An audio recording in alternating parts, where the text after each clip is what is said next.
Hello students, welcome back to our YouTube channel. तो आज हम करने जा रहे हैं chapter electricity. One short video रहेगी, तो चलिए फटाफट शुरू करते हैं। देखो, इलेक्ट्रिसिटी चैप्टर में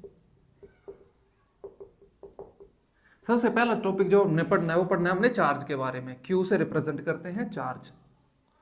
ठीक है, चार्ज कितने टाइप का है? दो टाइप का है, positive and negative. Positive charge होता है प्रोटॉन्स पे और नेगेटिव चार्ज होता है इलेक्ट्रॉन्स पे। ठीक है, प्रोटॉन पे कितना पॉजिटिव चार्ज होता है? 1.6 इंटू 10⁻⁻⁹ कूलम इसकी यूनिट होती है चार्ज की। ठीक है, और इलेक्ट्रॉन पे उतना ही नेगेटिव चार्ज होता है। अब इस पे जो है क्वेश्चन ये आता है कि भाई कितने सारे इलेक्ट्रॉन्स मिलके एक कूलम चार्ज बनाएंगे। तो उसके लिए हमारे पास formula Q is equal to NE। Q है यहां पे टोटल चार्ज, N है यहां पे नंबर ऑफ इलेक्ट्रॉन्स और E है charge on one electron. Charge on one electron, एक इलेक्ट्रॉन पे कितना चार्ज है। तो ऑब्वियस सी बात है, क्वेश्चन के अकॉर्डिंग हमें टोटल चार्ज कितना बनाना है? 1 कूलम। नंबर ऑफ इलेक्ट्रॉन्स हमें फाइंड आउट करना है। चार्ज ऑन वन इलेक्ट्रॉन कितना होता है? 1.6 इंटू 10⁻⁻⁹ ये इधर मल्टीप्लाई में इधर आगे क्या हो जाएगा? डिवाइड हो जाएगा। -19 है। ठीक है, तो इसको हम यहां लिख देते हैं। n की वैल्यू देखो क्या आएगी, ये -19 ऊपर जाएगा क्या हो जाएगा? +19 डिवाइड बाय 1.6, पॉइंट यहां से रिमूव करेंगे 10। ठीक है, ये जाएगा 0.625 इंटू 10⁻⁹ तो इतने सारे इलेक्ट्रॉन्स लगेंगे कितना चार्ज फॉर्म करने के लिए? एक कूलम चार्ज बनाने के लिए। यहां पे क्वेश्चन में कुछ चेंज ऐसा आ सकता है कि भाई 1 कूलम की जगह 2 कूलम आपको दे देंगे। ठीक है, करंट क्या होता है? Rate of flow of charge. Rate of flow of charge यानी कि charge flowing per unit time. Current को आई से रिप्रेजेंट करते हैं और इसकी एसआई यूनिट होती है एम्पेयर। कैपिटल ए से रिप्रेजेंट करते हैं हम। ठीक है, अब देखो इसका करंट का क्या फॉर्मूला है? Q by T, rate of flow of charge या फिर charge flowing per unit time. तो हमारा क्वेश्चन है अ करंट ऑफ 5 एम्पेयर। तो एक करंट है, कितना करंट है? 0.5 ampere is drawn by a filament of an electric bulb. एक इलेक्ट्रिक बल्ब को इतना करंट मिल रहा है। कितने टाइम के लिए ये करंट फ्लो कर रहा था? 10 मिनट के लिए। तो हमें फाइंड आउट करना है कितना चार्ज फ्लो हो गया, अमाउंट ऑफ इलेक्ट्रिक चार्ज, यानी कि Q की वैल्यू हमें क्या करनी है? यहाँ पे फाइंड आउट करनी है। तो जो जो गिवन है उनको फटाफट हम लिखते हैं। करंट गिवन है यहाँ पे 0.5 एम्पेयर, टाइम गिवन है कितना? 10 मिनट्स, और हमें फाइंड आउट क्या करना है? Q की वैल्यू फाइंड आउट करनी है। अब पहले हमें चेक करना कि ये सब ऐसा यूनिट में है या नहीं है। तो एम्पेयर तो ऐसा यूनिट है ही करंट की। टाइम की ऐसा यूनिट होती है सेकंड्स। तो 10 मिनट में कितने सेकंड हो जाएंगे? 1 मिनट में 60 सेकंड होते हैं, 10 मिनट में कितने हो जाएंगे? 600 सेकंड्स हो जाएंगे। ठीक है, Q की वैल्यू फाइंड आउट करनी है। तो I is equal to Q by T, हमने अभी फॉर्मूला पढ़ा था। तो Q की वैल्यू क्या हो जाएगी? I into T. तो Q की वैल्यू है I इंटू टी। आई की वैल्यू है हमारे पास 0.5 और T की वैल्यू है 600। इसको ये लिख सकते हैं 5/10 इंटू 600। तो 300 कूलम जो है वो चार्ज फ्लो हो गया है इस बल्ब के। तो नेक्स्ट टर्म है electric potential and potential difference. देखो, इलेक्ट्रिक पोटेंशियल क्या होता है? इलेक्ट्रिक पोटेंशियल V से रिप्रेजेंट करते हैं। V इसका सिंबल होता है। किसी एक यूनिट चार्ज को इन्फिनिटी से किसी एक पॉइंट पे लाने में हमने जितना वर्क किया उसी को हम क्या कहते हैं? Electric potential. V is equal to क्या होता है? Work done per unit charge. W है हमने कितना वर्क किया, Q है कितना चार्ज हम लेके आए इन्फिनिटी से किसी एक पर्टिकुलर पॉइंट तक। वही पोटेंशियल डिफरेंस क्या होता है?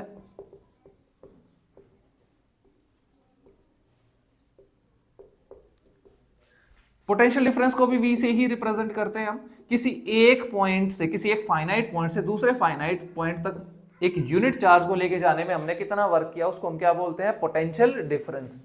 इसको ऐसे भी लिख सकते हैं VA minus VB which is equal to work done per unit charge. W है हमने कितना वर्क किया A से B पॉइंट तक लेके जाने में, Q है हम कितना चार्ज लेके गए। तो इसको सिंपल V से रिप्रेजेंट कर सकते हैं, W बाय Q। दोनों की दोनों जो है इनकी ऐसा यूनिट होती है वोल्ट। वोल्ट्स में मेजर करते हैं। कैपिटल V इसका भी सिंबल है। तो हमारा क्वेश्चन है how much work is done in moving a charge of 2 coulomb. तो सबसे पहले हमें फाइंड आउट क्या करना है, वर्क फाइंड आउट करना है। और चार्ज कितना मूव किया, 2 coulomb across the potential difference. अच्छा, पोटेंशियल डिफरेंस जो है वो कितना दे रखा है यहाँ पे, 12 वोल्ट। तो जो जो चीजें गिवन है वो लिख लेते हैं। पहले पोटेंशियल डिफरेंस कितना गिवन है, 12 वोल्ट। चार्ज कितना गिवन है यहाँ पे, 2 coulomb.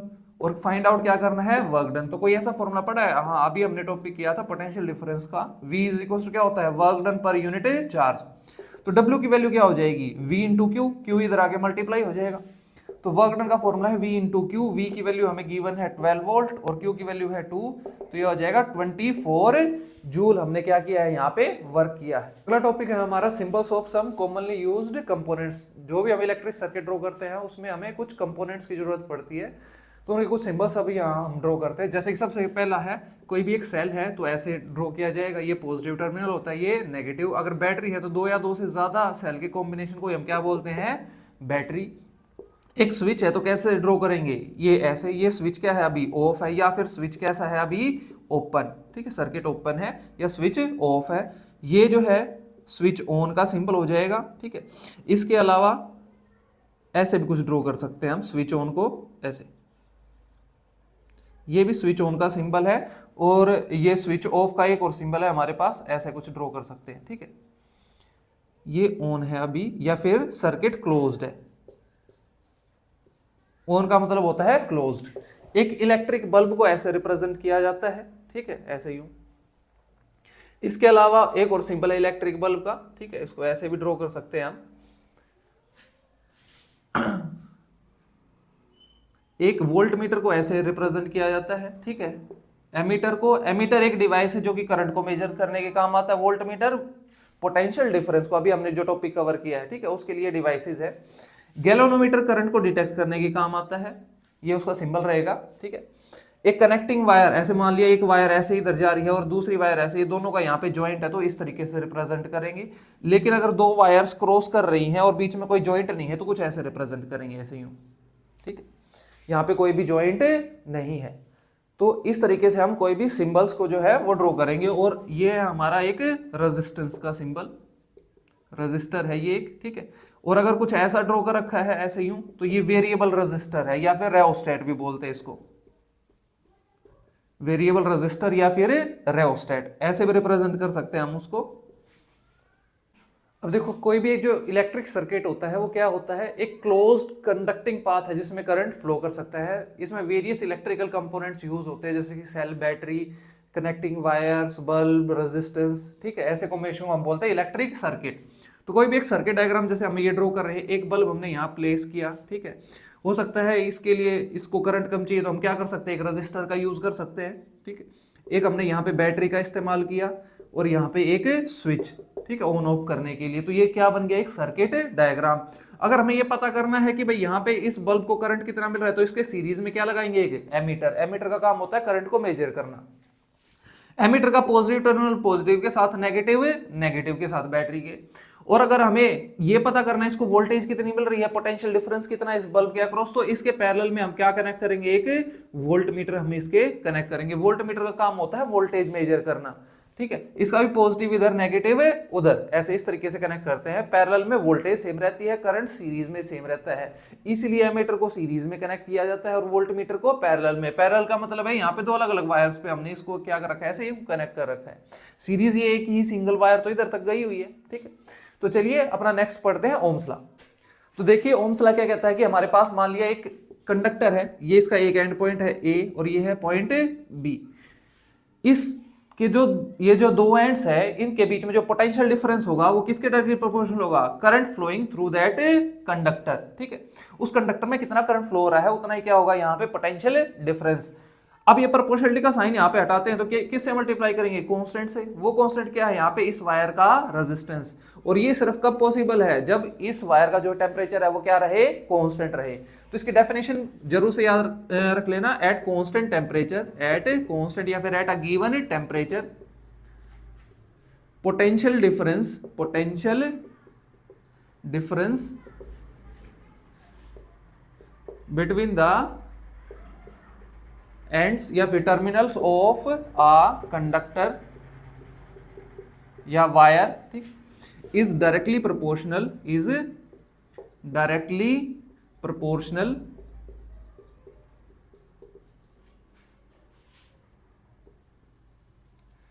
To the current flowing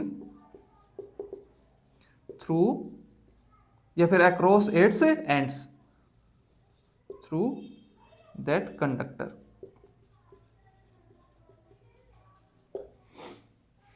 तो ये है हमारा ओम्स लॉ। अब इसके बेसिस पे एक ग्राफ भी है वी आई ग्राफ, ठीक है, वी आई ग्राफ। मान लिया कि इसके एंड्स पे जो पोटेंशियल डिफरेंस है वो हम बढ़ाते जा रहे हैं, तो करंट भी क्या होता जाएगा, बढ़ता जाएगा। तो जो ग्राफ है कुछ इस तरीके का आएगा, वी आई ग्राफ जो है वो इस तरीके का आएगा। आर है इस वायर का रेजिस्टेंस। तो देखो रेजिस्टेंस क्या होता है, रेजिस्टेंस एक प्रॉपर्टी है किसी भी एक कंडक्टर की जिसकी वजह से वो क्या करता है, अपने अंदर से करंट को फ्लो होने से रोकता है, रेजिस्ट करता है। It is the property of a conductor to resist the flow of charge through it. तो एक हमने एक कंडक्टर यहां पे अज्यूम किया, ठीक है, इस कंडक्टर की लेंथ है L और इसका ये जो एरिया है ये इधर वाला एरिया, ठीक है, जैसे ये मार्कर का ये वाला एरिया, इसको हम बोलते हैं area of cross section. Area of cross section कितना है, ए की वैल्यू तुम निकाल सकते हो पाई आर स्क्वायर करके भी, ठीक है। तो इसका जो रेजिस्टेंस है किन किन फैक्टर्स पे डिपेंड करेगा, तो फैक्टर्स अफेक्टिंग रेजिस्टेंस क्या क्या होते हैं, factors affecting resistance of a conductor, ठीक है। तो सबसे पहला फैक्टर क्या है यहाँ पे, नेचर ऑफ मटेरियल, कि तुमने मटेरियल कौन सा यूज किया है, कॉपर, एल्यूमिनियम, क्या यूज किया है, नेचर ऑफ मटेरियल। दूसरा फैक्टर होता है टेम्परेचर, कि भाई उस कंडक्टर का जो है वो टेम्परेचर कितना है। तीसरा फैक्टर होता है उस कंडक्टर की लेंथ क्या है, जितनी ज्यादा लेंथ होगी रेजिस्टेंस उतना ही ज्यादा होगा। चौथा फैक्टर होता है area, area of cross section, area of cross section.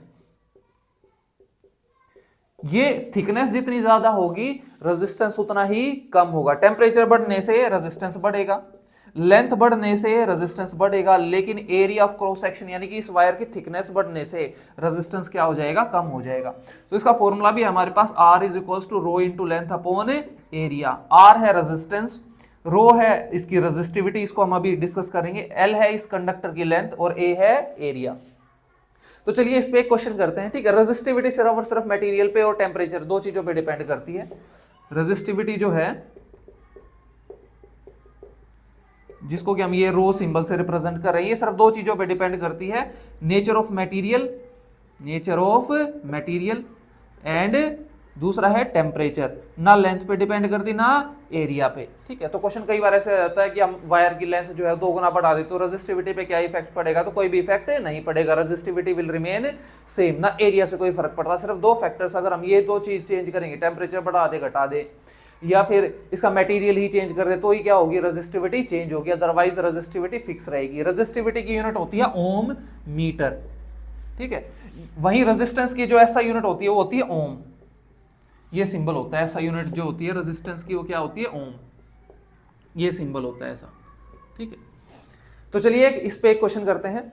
तो देखो हमारे पास क्वेश्चन है, a piece of wire of resistance R, एक वायर है जिसका रेजिस्टेंस R है और उसकी लेंथ है L and area of cross section है A। उसको हमने 3 गुना स्ट्रेच किया, कितने गुना स्ट्रेच किया, 3 टाइम्स ऑफ इट्स लेंथ। जितनी लेंथ L थी अब कितनी हो गई, 3L। तो अब बताओ उसका फाइनल रेजिस्टेंस क्या होगा।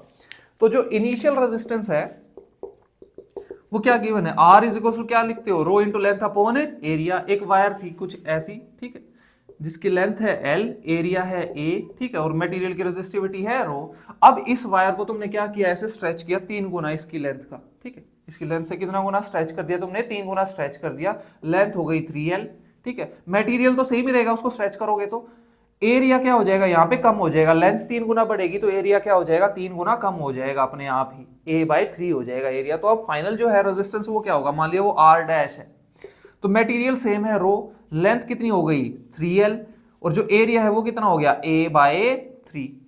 तो ऑब्वियस सी बात है 3 ऊपर जाए क्या हो जाएगा, मल्टीप्लाई 3 3 जा 9, 9 times of rho into length upon area. ये क्या था, इनिशियल रेजिस्टेंस। तो जो फाइनल रेजिस्टेंस है वो क्या होगा, 9 times of initial resistance. Resistance जो है वो क्या हो जाएगा, 9 गुना बढ़ जाएगा। रेजिस्टिविटी तो सेम रहेगी, मटेरियल चेंज नहीं हो रहा, तो ठीक है। अब देखो हमारे पास एक और क्वेश्चन है, इसमें क्या दे रखा है, 2 अलग अलग मटेरियल्स दे रखे A और B, उन दोनों का क्या बना रखा है यहाँ पे VI ग्राफ। तो हमें बताना है यहाँ पे किसका रेजिस्टेंस ज्यादा है, वायर A का या वायर B का। तो यहाँ पे ऑब्वियस सी बात है, किसका स्लोप ज्यादा दिख रहा है, यहाँ पे ए का स्लोप ज्यादा दिख रहा है ना। तो जो स्लोप है, ये याद रखना, slope of V I graph हमें क्या बताता है, रेजिस्टेंस को बताता है। स्लोप निकालने का फॉर्मूला होता है tan थीटा की वैल्यू निकाल लो, ठीक है, परपेंडिकुलर अपॉन बेस, ठीक है, परपेंडिकुलर अपॉन बेस, ये हमें फाइंड आउट करना होता है। तो किसका स्लोप ज्यादा है, ए का स्लोप ज्यादा है, तो रेजिस्टेंस ए का ही ज्यादा होगा, किससे, बी से। वही यहां पे इस बार वी आई की जगह देखो क्या चेंज कर दी, आई वी ग्राफ दे दिया। तो आई वी ग्राफ का जो स्लोप है वो हमें क्या बताएगा, जस्ट हमने ऑपोजिट कर दिया ना, तो ये हमें बताएगा 1/r की वैल्यू। तो 1/r की वैल्यू किसकी ज्यादा है, सी की। लेकिन क्वेश्चन क्या था हमारे पास कि रेजिस्टेंस किसका ज्यादा है, तो किस मटेरियल का ज्यादा है, रेजिस्टेंस डी का, ठीक है। ये चेंज हो जाएगा इस बार, जिसका स्लोप कम है उसका रेजिस्टेंस ज्यादा होगा, अगर आई वी ग्राफ है तो। अगर वी आई ग्राफ है तो जिसका स्लोप ज्यादा उसी का ही रेजिस्टेंस ज्यादा देखने को मिले। तो नेक्स्ट टॉपिक है कॉम्बिनेशन ऑफ रेजिस्टेंस। रेजिस्टेंस के कॉम्बिनेशन दो तरीके के हैं, एक है सीरीज कॉम्बिनेशन, दूसरा है पैरेलल कॉम्बिनेशन। सीरीज कॉम्बिनेशन यानी कि एक ही वायर पे रेजिस्टेंस कई सारे कनेक्टेड है, कुछ ऐसे हो सकता है, कुछ ऐसे हो सकता है। एक ही वायर है, कैसे भी मुड़ जाए तो उससे कोई दिक्कत नहीं है, लेकिन एक सिंगल वायर पे ही रेजिस्टर्स होने चाहिए, तो उसको हम बोलते हैं सीरीज कॉम्बिनेशन, ठीक है। ये वायर बेशक यहाँ भी चली जाए इधर, तो ये कैसा कॉम्बिनेशन है, अभी सीरीज कॉम्बिनेशन है। तो total resistance in series combination होता है R1 plus R2 plus R3 plus R4, जितने भी हों उनको सीधे सीधे जोड़ते चले जाओ। मान लिया यहाँ पे ये है 1 ओम, ये है 2 ओम, ये है 3 ओम और ये है मान लिया 6 ओम। तो टोटल रेजिस्टेंस कितना हो जाएगा, 2 और 1 3 और 3 6 और 6 12, तो टोटल रेजिस्टेंस होगा यहाँ पे 12 ओम। सिंपल सीधा जोड़ेगी, ठीक है। वहीं अगर सीरीज में ही है लेकिन सिमिलर रेजिस्टर्स है, सिमिलर है, ठीक है, मान लिया चारों के चारों कितने ओम के हैं, मान लीजिए जैसे यहाँ पे एक एग्जांपल लेते हैं, 3 रजिस्टर है, सारे के सारे 6 ओम के हैं, तो टोटल रेजिस्टेंस यहाँ पे सीरीज कॉम्बिनेशन में क्या होगा, n इंटू आर। ये नंबर में कितने हैं, 3 है, और एक रजिस्टर का कितना है रेजिस्टेंस, 6 ओम, तो टोटल रेजिस्टेंस हो जाएगा 18 ओम। वहीं पैरेलल कॉम्बिनेशन में जब बोलते हैं, जब एक वायर दो या दो से ज्यादा वायर्स में क्या हो जाए, यहाँ पे स्प्लिट हो जाए। जैसे यहाँ तक एक वायर थी, अब यहाँ से दो पार्ट में ये मूव कर रही है, एक ये हो गया रजिस्टर, एक ये हो गया और एक ये हो गया, ठीक है। तो यहाँ पे हम टोटल रेजिस्टेंस फाइंड आउट करते हैं। मान लीजिए ये हो गया 2 ओम, ये हो गया 3 ओम और ये हो गया 6 ओम, तो टोटल रेजिस्टेंस कितना होगा। ऐसे कॉम्बिनेशन को हम बोलते हैं पैरेलल कॉम्बिनेशन। पैरेलल कॉम्बिनेशन में टोटल रेजिस्टेंस निकालने का फॉर्मूला होता है 1/R1 plus 1/R2 plus 1/R3। तो यहाँ पे लगाते हैं, जितने भी हों उतने को भी लिखेंगे, n नंबर तक लिख सकते हैं इसको। देखो 1/2 प्लस 1/3 प्लस 1/6, एलसीएम कितना आ जाएगा इन तीनों का, 6 आ जाएगा, ठीक है। 3 प्लस 2 प्लस 1, तो ये आ गया 6/6, तो कितना आ गया 1/1। इसका रेसिप्रोकल करना होता है वैसे लास्ट में, ये तो 1/RP की वैल्यू है, ठीक है। तो रेजिस्टेंस इन पैरेलल कॉम्बिनेशन 1 का रेसिप्रोकल भी कितना होता है 1। अगर कुछ और आया होता है जैसे 1/2 आया होता तो कितना आ जाता है, यहाँ पे 2 आ जाता आंसर फिर, ठीक है। अगर यहाँ पे हमारे पास ये जो रजिस्टर्स है ये कैसे होते हैं, सिमिलर होते हैं। कैसे होते हैं ये, सिमिलर होते हैं। तो इसका फॉर्मूला एक और इजी सा फॉर्मूला है, कैसे लिख सकते हैं, देखो मान लीजिए ये भी हमारे पास 6 ओम का है, ये भी 6 ओम का है और ये भी 6 ओम का है, तीनों 6 ओम के हैं रेजिस्टर्स। तो टोटल रेजिस्टेंस कितना होगा यहाँ पे, तो पैरेलल में अगर सिमिलर है तो उसका फॉर्मूला होता है R/N। एक कितने ओम का रजिस्टर है 6, ऐसे ऐसे नंबर में ये कितने हैं 3 है, तो टोटल रेजिस्टेंस कितना हो जाएगा यहाँ पे 2 ओम हो जाएगा, ठीक है। तो अब इस पे कुछ क्वेश्चंस करते हैं। और तो अभी हम डिराइव करेंगे एक formula resistance in series combination का, कि भाई टोटल रेजिस्टेंस जो सीरीज कॉम्बिनेशन में होता है R1 plus R2 plus R3, ये हमें प्रूव करना है। तो हमने यहाँ पे मान लिया एक 20 वोल्ट की बैटरी यहाँ कनेक्ट की और 3 रजिस्टर सीरीज में हमने कनेक्ट कर लिए। अच्छा, हमें पता है भाई सीरीज में वोल्टेज तो सेम नहीं रहती, सीरीज में सिर्फ करंट सेम रहता है। मान लिया यहाँ से करंट कितना निकला, I करंट निकला, तो इसको भी करंट कितना मिलेगा I, इसको भी कितना करंट मिलेगा I और इसको भी कितना करंट मिलेगा I, क्योंकि सीरीज में करंट क्या रहता है सेम। वहीं सीरीज में वोल्टेज जो है वो डिवाइड होके जाएगी, इसको जो वोल्टेज मिलेगी मान लिया V1, इसको जो वोल्टेज मिलेगी वो कितनी मिलेगी V2, इस तीसरे रजिस्टर को जो वोल्टेज मिलेगी वो कितनी मिलेगी V3। तो यहाँ पे देखते हैं कि भाई टोटल रेजिस्टेंस का सेम फॉर्मूला आता है या नहीं आता। देखो जो टोटल वोल्टेज जो इन सबको मिल रही है कॉम्बिनेशन, वो ये होगी V1 plus V2 plus V3। V की वैल्यू क्या होगी, V is equal to IR Ohm's law के अकॉर्डिंग। V1 की वैल्यू क्या होगी I1 इंटू R1, V2 की वैल्यू क्या होगी I2 इंटू R2, V3 की वैल्यू क्या होगी I3 इंटू R3। I1 है R1 को जो करंट मिल रहा है, I2 है R2 को जो करंट मिल रहा है। हमें पता है सभी को करंट तो सेम ही मिल रहा है, I1 I2 I3 की वैल्यू क्या है I ही तो है, IR1 plus IR2 plus IR3, ये हो गया IR। तो I यहां से कॉमन आ जाएगा, अंदर क्या बचेगा R1 plus R2 plus R3 ये बचेगा, ठीक है। ये क्या हो जाएगा कैंसिल, तो total resistance in series combination क्या होगा R1 plus R2 plus R3। अगर n नंबर ऑफ रजिस्टर होते तो भी हम यही काम करते, ठीक है। नेक्स्ट है हमारा topic total resistance in parallel combination. हमें प्रूव करना है कि total resistance in parallel combination ये होता है 1/R1 plus 1/R2 plus 1/R3। अगर n नंबर ऑफ रजिस्टर्स होते तो ऐसे ही करते जाते, ठीक है। तो V वोल्ट की बैटरी हमें पता है पैरेलल में वोल्टेज क्या रहती है, सेम रहती है। तो इसको भी जो V1 की वैल्यू है वो भी V है, इसको जो वोल्टेज मिल रही है V2 उसकी भी वैल्यू V है, एंड V3 की वैल्यू भी क्या है V। तीनों को पैरेलल में वोल्टेज क्या मिलती है, सेम। मान लिया इस बैटरी से जो करंट निकला वो निकला I, तो यहां जाके करंट के पास तीन रास्ते हैं। मान लिया इधर करंट चला गया I1, इधर चला गया I2, और इसमें से जो करंट था वो कितना चला गया I3। तो जो टोटल करंट आई था वो तीन हिस्सों में बट गया, I1 plus I2 plus I3, क्योंकि पैरेलल में करंट तो सेम रहता नहीं है। I की वैल्यू क्या होगी, टोटल करंट है ना, तो I इज इक्वल टू क्या होगा V by R, Ohm's law के हिसाब से है ना, V is equal to IR, यही तो पढ़ा है ना। तो यहां से I की वैल्यू क्या हो जाएगी, R उधर जाएगी, क्या हो जाएगा डिवाइड। I1 की value V1 bye R1, I2 की वैल्यू V2 बाय R2, ऐसे I3 की वैल्यू V3 बाय R3। तो ऑब्वियस सी बात है यहाँ पे V ऊपर कॉमन आ जाएगा क्योंकि सभी की वैल्यू V है, V1 की वैल्यू भी V है, V2 और V3 की वैल्यू भी V है। V by R2 plus V by R3, V common आ जाएगा 1 by R1 plus 1 by R2 plus 1 by R3। V से V क्या हो जाएगा कैंसिल, तो 1 by R total resistance in parallel combination ये होता है 1 by R1 plus 1 by R2 plus 1 by R3। Hence proved. अगर n नंबर ऑफ रजिस्टर्स होते तो ऐसे ही करते। देखो हमारे पास एक और क्वेश्चन है, इसमें क्या गिवन है, हमारे पास दो रजिस्टर है, एक 20 ओम का है, एक 30 ओम का है। ये दोनों सीरीज में कनेक्ट है एक बैटरी के साथ जो कि है 100 वोल्ट की। हमारे पास चार क्वेश्चन है ऐसे ऐसे कि भाई टोटल रेजिस्टेंस बताओ इस सर्किट का। तो सबसे पहला पार्ट सोल्व करते हैं, टोटल रेजिस्टेंस। तो टोटल रेजिस्टेंस कैसा कॉम्बिनेशन है, सीरीज कॉम्बिनेशन है। टोटल रेजिस्टेंस क्या होगा R1 प्लस R2, इसको मान लिया R1, इसको कंसीडर कर लिया हमने R2। तो ऑब्वियस सी बात है 20 प्लस 30 ये कितना हो जाएगा 50 ओम हो जाएगा टोटल रेजिस्टेंस इस पूरे सर्किट का। तो पहला पार्ट हो गया सोल्व। सेकंड पार्ट देखते हैं, करंट ड्रॉन फ्रॉम बैटरी। तो करंट ड्रॉन फ्रॉम बैटरी, यहाँ पे जब भी ऐसा कोई भी क्वेश्चन आए तो फॉर्मूला होता है I is equal to V by R, Ohm's law. तो यहाँ पे टोटल वोल्टेज कितनी है 100 वोल्ट। अब यहाँ पे रेजिस्टेंस पुट होगा टोटल रेजिस्टेंस, ना कि कोई भी एक रैंडमली कुछ भी चूज करके लिख दिया।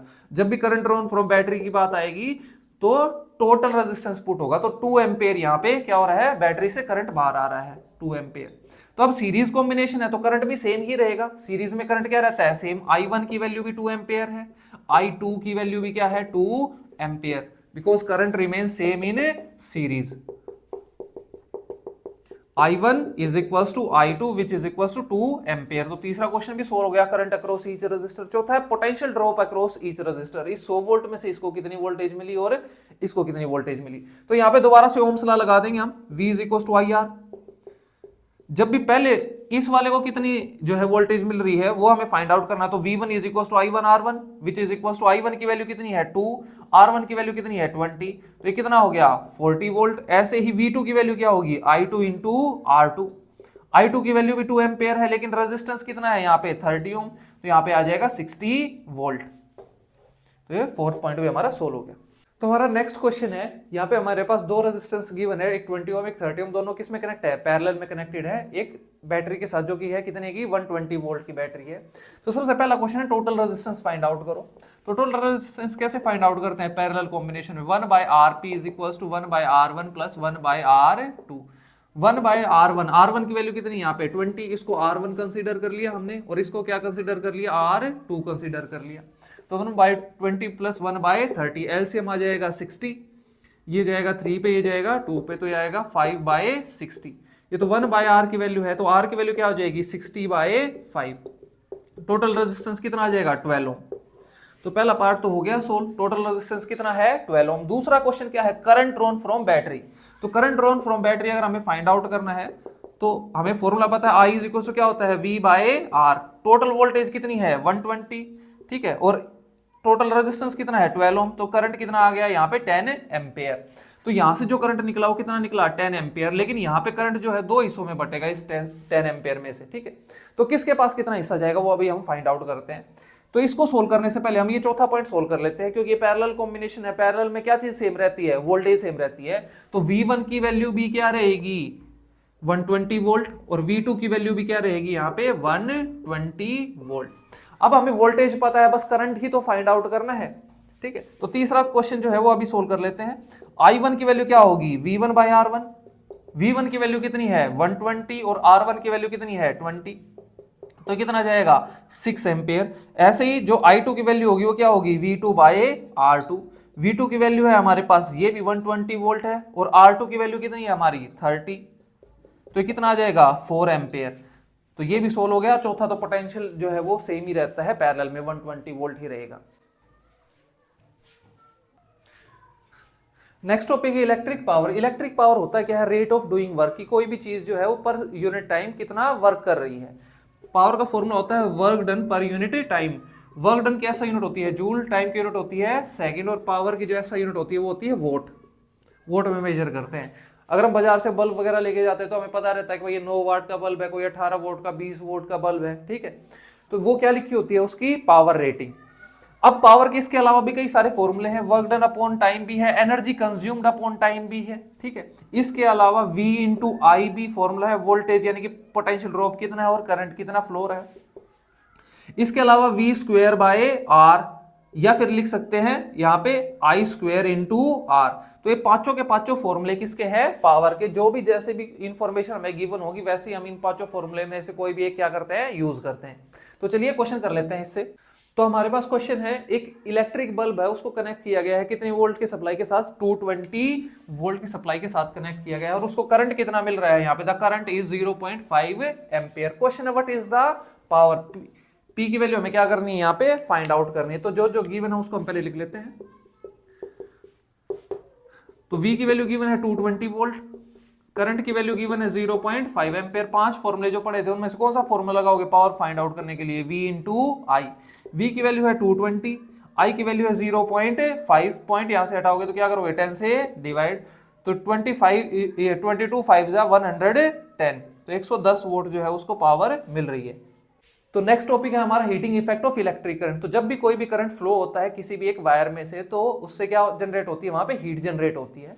तो जूल्स लॉ ऑफ हीटिंग क्या कहता है, joules law of heating most important है ये। कोई एक वायर हमने अज्यूम की, ठीक है, इसको हमने क्या किया, एक बैटरी से कनेक्ट किया, हो सकता है इसका रेजिस्टेंस ज्यादा हो, ठीक है, मान लिया R रेजिस्टेंस है इस वायर का, और V वोल्ट की बैटरी के साथ कनेक्ट किया, यहां से करंट कितना फ्लो हुआ I। तो जूल्स लॉ ऑफ हीटिंग क्या कहता है कि जब भी एक किसी भी एक रेजिस्टर या कंडक्टर में से हम क्या करें, करंट को फ्लो कराएं, तो उसमें हीट जो जनरेट होगी वो डायरेक्टली प्रोपोर्शनल होगी उसमें से कितना जो है वो करंट फ्लो रहा है उसके स्क्वायर पे। हीट जो जनरेट हो रही है वहां पे वो डायरेक्टली प्रोपोर्शनल होगी किस पे, उस वायर के रेजिस्टेंस पे, और जो हीट जनरेट हो रही है वो डायरेक्टली प्रोपोर्शनल है कितने टाइम के लिए तुमने वो करंट उस पर्टिकुलर वायर में से फ्लो कराया है। तो हमारे पास फॉर्मूला आता है H is equal to I square R T, यही है जूल्स लॉ ऑफ हीटिंग। इसके अलावा भी कई सारे फॉर्मूले हैं। अगर हमें वैल्यूज कुछ अलग दे रखी हैं और हीटिंग इफेक्ट हमें फाइंड आउट करना है, कितनी हीट वहां पे जनरेट हो रही है, तो ये सारे फॉर्मूलेज में यहां लिख देता हूं। जो भी एनर्जी के फॉर्मूले होंगे ना, वे सारे ही हीट जनरेट में हम क्या कर सकते हैं, यूज कर सकते हैं। जैसे कि हमने अभी फॉर्मूला पढ़ा था ना, power is equal to energy consumed upon time. तो हीट भी तो क्या एक फॉर्म ऑफ एनर्जी है, तो एनर्जी का क्या फॉर्मूला हो सकता है, पावर इंटू टाइम। पावर का और क्या फॉर्मूला पढ़ा था, वी आई, तो वी आई इंटू टी। और क्या पावर का फॉर्मूला पढ़ा है, आई स्क्वायर आर, ठीक है, तो I square R into T. और क्या फॉर्मूला पढ़ा है, V square by R into T. और एक और फॉर्मूला होता है वी इंटू क्यू। तो ये सब के सब फॉर्मूले हम हीट कितनी जनरेट हो रही है उसके लिए हम यूज कर सकते हैं। अब देखो हमारे पास एक क्वेश्चन है, 100 joule of heat is produced each second in 4 ohm resistor, find out the potential difference across the resistor. एक रजिस्टर गिवन है हमारे पास, ठीक है, कितने ओम का है, 4 ओम का, ठीक है। इसको किसी एक बैटरी के साथ कनेक्ट किया, और जो करंट जो है वो तो नहीं दे रखा, लेकिन जो हीट जनरेट है वो दे रखी है। हीट कितनी फॉर्म हो रही है यहाँ पे 100 जूल, रेजिस्टेंस कितना है यहाँ पे 4 ओम, और जो टाइम है वो कितना दे रखा है, ईच सेकंड, यानी कि 1 सेकंड, ठीक है, टाइम है 1 सेकंड। और फाइंड आउट क्या करना है, यहाँ पे पोटेंशियल डिफरेंस हमें क्या करना है, यहाँ फाइंड आउट करना है, वी की वैल्यू हमें फाइंड आउट करनी। तो कौन सा फॉर्मूला लगा इन सब में से, सब हीट जनरेट के फॉर्मूले हैं, तो ये वाला जो फॉर्मूला है ये यूज हो जाएगा, एनर्जी का formula V square by R into T. तो जो हीट जनरेट है वो क्या लिखे यहाँ पे, V square by R into T. V square इसकी वैल्यू हमें फाइंड आउट करनी है, तो आर उधर जाएगा क्या हो जाएगा मल्टीप्लाई, और टी इधर आगे क्या हो जाएगा डिवाइड। वी स्क्वायर की वैल्यू स्क्वायर है तो यहाँ पे क्या आएगा अंडर रूट, तो V की वैल्यू आ गई हमारे पास under root of heat generate कितनी है यहाँ पे 100, रेजिस्टेंस कितना है 4 और डिवाइड में टाइम कितना है 1 सेकेंड। तो V की वैल्यू आ गई अंडर रूट ऑफ 400 जो कि क्या आएगा यहाँ पे 20 वोल्ट। V की वैल्यू है यहाँ पे 20 volt. Commercial unit of energy, तो जो कमर्शियल यूनिट है एनर्जी की वो होती है किलोवाट आर। एक यूनिट को हम क्या बोलते हैं 1 किलोवाट आर, यही है कमर्शियल यूनिट ऑफ एनर्जी। ऐसा यूनिट होती है जूल, लेकिन जो कमर्शियल यूनिट है जो घरों में बिजली वगैरह का जो बिल वगैरह आता है उस पे लिखा होता है कि भाई इतने यूनिट्स यूज की है, तो वो क्या किस यूनिट में होती है वो किलोवाट आर में। तो 1 किलोवाट आर कितने जूल के इक्वल होता है, तो 36 लाख जूल के इक्वल होता है। 3.6 इंटू 10⁻⁶ जूल, या फिर इसको लिख सकते हैं 36 लाख जूल। तो इतने जूल एनर्जी को ही हम क्या बोलते हैं 1 किलोवाट आर या फिर 1 unit. What are the advantages of parallel combination over series combination, ये क्वेश्चन है। तो पैरेलल कॉम्बिनेशन में जो होता है ओवरऑल रेजिस्टेंस हमें कम देखने को मिलता है। जैसे कि भाई दो रेजिस्टर्स है हमारे पास, एक 20 ओम का है दूसरा भी 20 ओम का, टोटल रेजिस्टेंस सीरीज में कितना हो जाएगा 40 ओम। वहीं अगर इन दोनों को पैरेलल में कनेक्ट करें हम तो टोटल रेजिस्टेंस कितना होगा इसका 10 ओम हो जाएगा। पैरेलल में जो वोल्टेज है वो सेम ही रहती है ना, हमने पढ़ा था। जैसे इसको हमने कनेक्ट किया एक बैटरी के साथ जो कि 100 वोल्ट की बैटरी थी, तो इसको भी 50 वोल्ट मिलेगी, इसको भी 50 वोल्ट मिलेगी। वहीं पैरेलल कॉम्बिनेशन में दोनों को क्या होगा, दोनों को 100 वोल्ट मिलेगी, 100 वोल्ट इसको मिलेगी और 100 वोल्ट इसको मिलेगी। अगर 100 वोल्ट की बैटरी के साथ हमने क्या किया, इसको कनेक्ट किया है। पैरेलल कॉम्बिनेशन में ओवरऑल जो करंट है वो भी ज्यादा ही होगा क्योंकि टोटल रेजिस्टेंस कम है, since I is equal to V by R होता है। तो अगर यहाँ पे वोल्टेज सेम मिल रही है, रेजिस्टेंस कम है, तो करंट क्या होगा यहाँ पे ज्यादा होगा। वहीं हम सीरीज कॉम्बिनेशन में अलग से स्विच प्रोवाइड नहीं कर सकते, अलग अलग इक्विपमेंट है तो सबके लिए सिर्फ एक ही स्विच लगा सकते हैं हम, ठीक है। ऐसे अलग अलग डिफरेंट स्विचेस हम नहीं लगा सकते। वहीं हम इनको सेपरेटली ऑपरेट कर सकते हैं पैरेलल कॉम्बिनेशन में। पैरेलल कॉम्बिनेशन में अगर हो सकता है कोई एक इक्विपमेंट खराब भी हो जाए तो बाकी सब वर्क करते रहेंगे, लेकिन सीरीज कॉम्बिनेशन में अगर कोई एक भी इक्विपमेंट खराब हो गया तो सारे के सारे क्या कर देते हैं, वर्क करना छोड़ देते हैं। तो होपफुली आप लोगों को ये वन शॉट वीडियो अच्छी लगी होगी। इसमें हमने सारे के सारे टॉपिक्स कवर करने की कोशिश की है, ठीक है। अगर कुछ रह गया हो तो उसके लिए हमने डिटेल वीडियो भी बना रखी है इस चैप्टर की, उनको आप चेकआउट कर सकते हैं।